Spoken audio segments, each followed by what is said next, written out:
उसका नाम अनाया था और वो मुंबई की भीड़ में भी अलग दिखती थी। शांत, रहस्यमयी और बिल्कुल वैसी जैसी कहानियों में होती है। लेकिन आरव के लिए वो एक ख्वाब थी जो अचानक उसकी जिंदगी में दाखिल हुआ। एक रात जब भारी बारिश में उसकी कार खराब हुई और एक अजनबी ने उसे लिफ्ट दी। वो अजनबी आरव ही था, एक सॉफ्टवेयर इंजीनियर जो दिन में कोड करता था और रातों में कविताएं लिखता था। और उस रात से जो रिश्ता शुरू हुआ वो दिनों में नहीं, जज्बातों में बढ़ा। अनाया हर रोज आती, कॉफी पीती, खिड़की के पास बैठती और बस खामोश रहती, जैसे अपने अंदर कुछ छुपा रही हो। और आरव को उस चुप्पी से मोहब्बत हो गई थी। लेकिन अनाया कभी अपने बारे में कुछ नहीं बताती, न फोन नंबर न पता, बस एक नाम, एक चेहरा और एक अधूरी मुस्कान। फिर एक दिन वो आई ही नहीं। आरव ने जगह जगह तलाश की, उसकी पसंदीदा लाइब्रेरी, कॉफी शॉप, समंदर के किनारे, लेकिन कोई सुराग नहीं मिला। हफ्तों बाद एक कॉल आया, एक पुलिस अधिकारी की आवाज में, क्या आप अनाया भट्ट को जानते हैं? आरव ने हाँ कहा तो जवाब मिला, वो एक मर्डर केस की संदिग्ध है।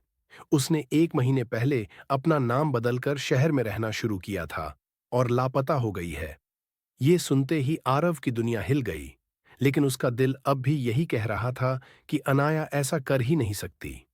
अपने डर और मोहब्बत के बीच लड़ते हुए उसने खुद जांच शुरू की और एक क्लू उसे गोवा ले गया। वहां एक पुराना फार्म हाउस था जहां दीवार पर उसकी बनाई एक पेंटिंग लटकी थी और उसी पेंटिंग के पीछे छुपा था एक पासवर्ड और एक लैपटॉप जिसमें अनाया की असली पहचान थी। एक सीक्रेट इन्वेस्टिगेटर जो एक बड़े मानव तस्करी गैंग का पर्दाफाश करने के मिशन पर थी। लेकिन मिशन के दौरान उसे अपने ही सीनियर से धोखा मिला और उसे मारने की कोशिश की गई। वो अब जिंदा थी लेकिन फरार, क्योंकि जिन लोगों को वो पकड़ना चाहती थी वो सिस्टम में बैठे थे।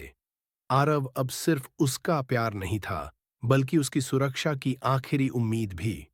और फिर एक रात समंदर के किनारे एक लड़की आई, हूड में, कांपती हुई, और सिर्फ इतना कहा, मैं जानती हूं कि तुम अब भी मुझसे प्यार करते हो, लेकिन क्या तुम अब भी मुझ पर यकीन करोगे?